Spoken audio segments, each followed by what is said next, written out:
طریقہ.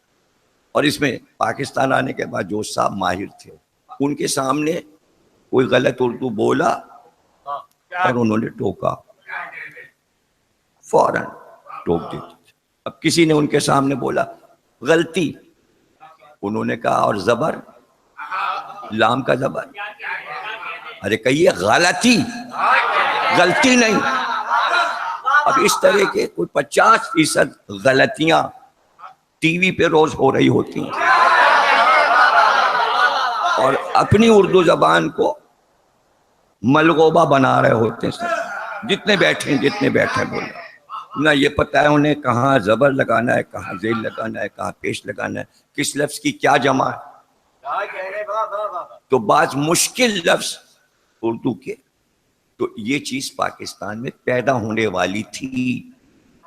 اس کے پیش نظر جب زیر بخاری صاحب کو ریڈیو پاکستان کا ڈائریکٹر جنرل بنایا گیا تو انہوں نے ارم لکھنوی صاحب، آرزو لکھنوی صاحب، جو بڑے بڑے بزرگ شعراء آئے تھے یہاں، ان کو ریڈیو پہ ملازم رکھا کہ خبریں پڑھی جائیں یا شعر پڑھے جائیں یا کوئی بھی پروگرام ہو تو ریڈیو پر ہر آنے والے کو پہلے کمرہ تھا مخملی گلابی قالینوں سے سجا ہوا، بہت عمدہ اس میں ماحول تھا بیٹھنے کا، بہت سے صوفے لگے.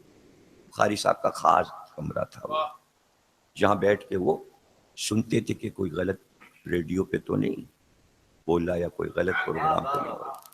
تو وہ وہیں سے کہتے تھے اس کو صحیح کرو، یہ صحیح کرو. تو وہاں وہ بیٹھتے تھے استاد، اور جائیے پہلے سنائیے، پہلے سنائیے. تو زبان درست کرنے کا طریقہ تھا. اب ٹی وی تو ایسا آزاد ہوا، حالانکہ یہ پیسے اشتہاروں سے بہت کماتے ہیں لیکن دیتے ہوئے ان کا دم نکلتا ہے، موت آتی ہے. دیں گے نہیں، ہر پروگرام مفت ہو جائے تاکہ سارا پیسہ اشتہاروں کا ہمارے بینک. اس وجہ سے انہیں اپنی زبان سے بھی محبت. ہر ٹی وی والے کو ایک اردو زبان کا ماہر کوئی پروفیسر ریٹائرڈ رکھنا چاہیے کہ جو بولے گا اینکر عورت یا مرد پہلے لفظوں کی درستگی ہوگی. جیسا کہ میں بتا چکا ہوں کہ پروفیسر اوچ کراچی یونیورسٹی کے قتل ہوئے، خبر صبح سے چل رہی تھی، چیخو پکار، جہاں نئی خبر آئی ٹائیں ٹائیں ٹائیں ٹائیں ٹائیں ٹائیں مطلب شروع ہو جاتا ہے بس کہ ہمیں مل جائے پہلے یہ خبر، اور ہم نے پہلے سے، اور پہلے ہم نے سنا دیا، یہ ہو گیا اور وہ ہو گیا اور یہ ہو گیا اور ہنگامہ ہو گیا. یہ مزہ ہے ٹی وی والوں، یہ جتنے کھلے. حالانکہ پٹی جو چلتی ہے وہ سب کی ایک ہوتی ہے، اس لیے کہ خبر جو چلے گی وہ ایک ہی جگہ سے ایشو ہوتی ہے. کہے کہ آزاد ہے یہاں پر، کہاں میڈیا آزاد ہے، آزاد ہے، سب پابند ہے. خبریں سب کے یہاں ایک طرح کی آئیں گی. آپ چینل بدل بدل کے دیکھ لیجیے، جب خبریں ہو رہی ہوں ایک طرح کی خبر بن کے آ جاتی ہو، تصویریں بھی نہیں بدلتی ہیں، خبر بھی ایک ہو رہی ہوتی. تو اب اوج مر گئے، اب میں سن رہا ہوں خبر. اب ظاہر کی خبر تو اہم تھی ہی، تو سب بول رہے تھے، لڑکیاں لڑکے سارے خبر پڑھنے والے. پروفیسر اوج مر گئے، پروفیسر اوج مر گئے. کتنے شرم کی بات ہے کہ پاکستان کراچی میں رہنے والے لڑکے اور لڑکیاں لفظ اوج نہیں جانتے. ارے بھائی حیدر صاحب کی کتاب آئے ہوئے 2 سال ہو گئے، اوج ضمیر، بڑا بڑا لکھا ہے اوج ضمیر، چھپی ہوئی موجود، وہی ٹائٹل ہی دیکھ لیتے. مطلب کوشش نہیں کرنی. مرزا دبیر کے بیٹے محمد جعفر اوج، تخلص تھا ان کا اوج. اب جو مرثیہ پڑھے گا، مرثیہ سنے گا، اسے پتا ہے کہ انیس کہنا ہے. اب جب میں جاتا ہوں لاہور سے پنڈی اور اسلام آباد تک، میر انیس، میر انیس، ماں پابندی سے کہتے ہیں میر انیس. میر 19 کا مرثیہ مطلب صحیح نہیں کرنا، حالانکہ یہ آسان ہے صحیح کرنا، لیکن یہ زیادہ آسان ہے. وہ قاف تو نہیں نکل سکتا، چاروں صوبوں کے یہاں قاف نہیں نکل سکتا، وہ تو ہم نہیں نکلوا سکتے. لیکن الف پہ تو جو بحث ہے اس میں تو ہو سکتا ہے کہ آپ الف استعمال کریں، اس لیے کہ قرآن الف سے شروع ہوتا ہے. الحمدللہ رب العالمین، اور اللہ کہتا ہے الف میری طرف اشارہ ہے، اور آپ الف چھوڑ دیں. الف چھوڑنا یعنی توحید کو چھوڑنا. مگر بزد ہیں لکھیں گے بھی school, school, screen, street, street نہیں کہیں گے، اسکول نہیں کہیں گے، اسکرین نہیں کہیں گے. اب اس میں ہمارے بھی رنگ آ رہے ہیں. قاف میں بھی ہمارے لوگ ہاں قرآن رکھا ہے، یعنی فقر ہے کوئی زبان بگاڑ کے بولنا، قاف نہیں بولیں گے. ہمارے لوگ بھی ایسا کر رہے ہیں، ہمارے بچے بھی غلطی کر رہے ہیں اور نہیں کرنا چاہیے. جب قاف ہے تو قاف ہے، قاف ہے. اب ہمارے یہاں آیا ایک لڑکا تو نہیں بولتا تھا، ہم نے کہا کیوں نہیں بولتے؟ کہنے آپ قاف کی بات کر رہے ہیں نا. میں نے کہا ایک دوسرا بھی ہے نقطوں کے ساتھ. ارے کہنے لگے وہ تو ہمیں اسکول میں ہمارے ماسٹر صاحب نے بتایا تھا، وہ جو آپ کہہ رہے ہیں کاف، وہ کاف نہیں، کاف تو یہ ہے مرکز والا. میں نے کہا یہ کیا ہے جس کے سر پہ 2 نقطے ہیں؟ کہنے لگے یہ کیاف ہے. ایک ہے کاف، ایک ہے کیاف.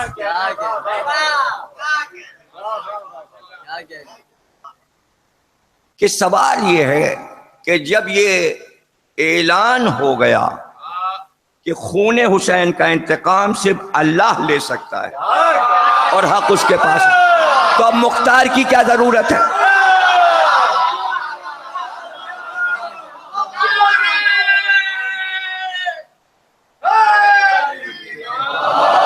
مختار کی کیا ضرورت؟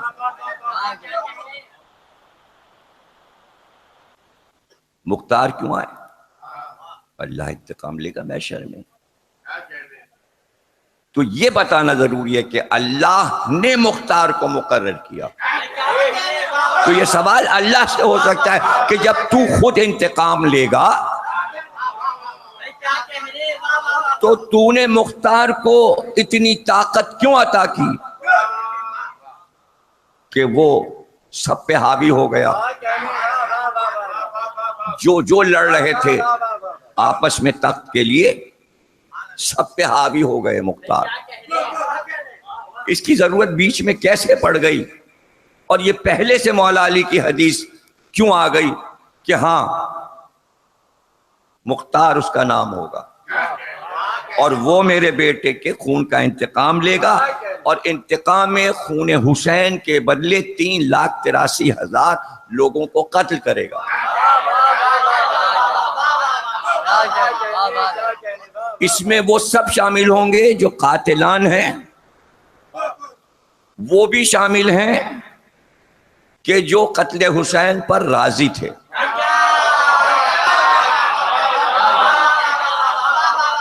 اور وہ بھی شامل ہیں کہ جو نہیں گئے تھے کربلا لیکن حسین کا ناکہ لوٹ کر جو لایا تھا، جب اس نے اس کو حلال کیا تو اس کا گوشت جس گھر میں گیا تمام گھر کے لوگوں کو مختار نے.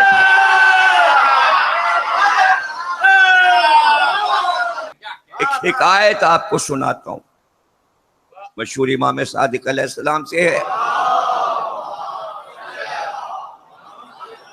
لیکن بعض لکھنے والوں نے اس کو یہ اس عہد کا قصہ ہو. چونکہ میں کتاب میں دیکھ چکا ہوں اور دونوں طریقے سے میں نے دیکھا ہے تو میں آپ کو سنائی دیتا ہوں کہ ایک پہنچے ہوئے بہت بڑے عالم فاضل سادھو سنت عاقل فاضل اپنے تمام شاگردوں کو لے کر یعنی وہ گرو تھے اور یہ چیلے تھے، اس طرح لکھا ہوا ہے. اور امام کی روایت میں دوسری طریقے سے لکھا، جیسے پہلے کہا. وہ گاؤں گاؤں تبلیغ کرنے کے لیے نکلے، استاد آگے شاگرد پیچھے. ایک گاؤں میں پہنچے تو انہوں نے کہا ہم بھوکے ہیں اور پیاسے ہیں، ہمیں پانی دو، ہمیں کھانا دو. تو لوگوں نے گھر کے دروازے بند کر لیے اور کہا کہاں سے آ گئے تم؟ یوں ہمیں خود ہی پریشانی ہے رزق کی، نہ کہ تم بھی آ گئے کھانا پانی مانگنے. چلو آگے بڑھو. ہر دروازے سے جواب، کہیں اور جاؤ. جیسے فقیر سے کہ اللہ معاف کرو، وہ دوسری جگہ چلا جاتا. تو جب انہوں نے کہا چلے جاؤ یہاں سے، تو انہوں نے ہاتھ اٹھایا اور دعا کی، پروردگار یہ تمام گاؤں والوں کو یہیں رکھنا، ان کے گھروں میں رکھنا، ایک آدمی بھی ان کا کہیں باہر بے وطن ہو کے نہ جائے. دوسرے گاؤں میں پہنچے تو پکار کے کہا ہم بھوکے ہیں، ہمیں پیاس لگی، ہمیں پیاس لگی. لوگوں نے گھر کے دروازے کھولے، آپ تشریف لائیے، ہمارے یہاں بیٹھیے، ہمارے یہاں بیٹھیے، ہمارے یہاں بیٹھیے. لوگ پانی لے لے کے دوڑے، چاروں طرف سے کھانا آنے لگا.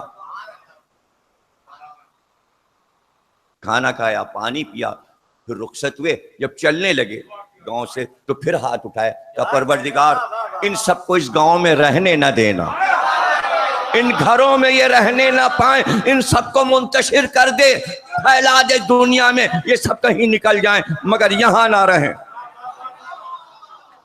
تو اب شاگردوں نے کہا جنہوں نے کھانا نہیں دیا، جنہوں نے پانی نہیں دیا، آپ نے ان کو دعا دی، اور جنہوں نے کھانا کھلایا اور پانی پلایا ان کو آپ بد دعا دے رہے ہیں. کہا میرے شاگردوں وہ بد دعا تھی، یہ دعا ہے. وہ بد دعا تھی، یہ دعا ہے. شاگردوں نے کہا استاد کس طرح؟ کہا وہ برے لوگ تھے، وہ بدمزاج تھے، وہ بدتمیز تھے، وہ خسیس تھے، وہ ظالم تھے، وہ بزدل تھے.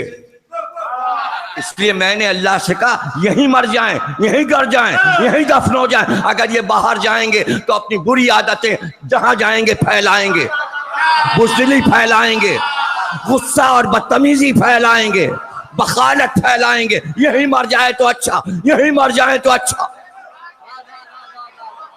اور یہ اچھے لوگ ہیں، ان میں اتنی اچھائیاں ہیں کہ جہاں جہاں جائیں گے دنیا میں اچھائی پھیلا. ایک بھی جائے گا تو پورے گاؤں کو، پورے شہر کو اپنی اچھائیوں سے بھر دے گا.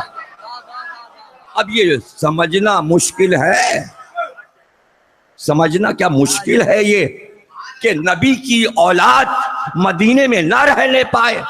کوئی خراسان جائے، کوئی نجف جائے، کوئی کربلا جائے. ارے جاؤ نیکیاں پھیلاؤ، جو برے تھے انہیں وہیں جائے، یہیں مرو.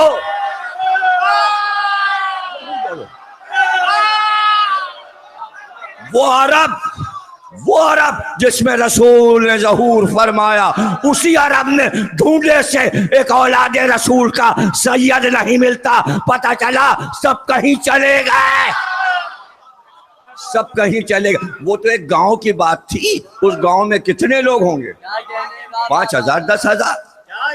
ہر گاؤں میں 7 8 10 مکان ہوتے ہیں، چھوٹے موٹے بازار ہوتے ہیں. اتنے لوگوں کے لیے انہوں نے کہا یہیں رہیں، یہیں مرے. اور اگر وہ 3,83,000 ہوں اور پوری دنیا میں پھیل جائے تو جنہوں نے 6 مہینے کے بچے کو مارا ہو وہ جہاں جائیں گے برائی پھیلائیں گے، ظلم پھیلائیں گے. نہیں سمجھ رہے یار آپ. اب میں مثال سے سمجھاتا ہوں. جب آپ ڈیٹیل کمپیوٹر پہ دیکھیں گے سانپ کی تو آپ کو پتا چلے گا کہ سانپ کی مادہ جسے ناگن کہتے ہیں، جب وہ انڈے دیتی ہے تو اس کے انڈے کم سے کم 1.25 سیر ہوتے ہیں تول میں، اور وہ کروڑوں ہوتے ہیں. اس لیے کہ ایک انڈا پپیتے کے بیج کے برابر ہوتا ہے، اور ایک ہانڈی کی طرح وہ گھوما ہوا پورا ہوتا ہے جس پہ وہ بل کھا کے مادہ ناگن بیٹھتی ہے.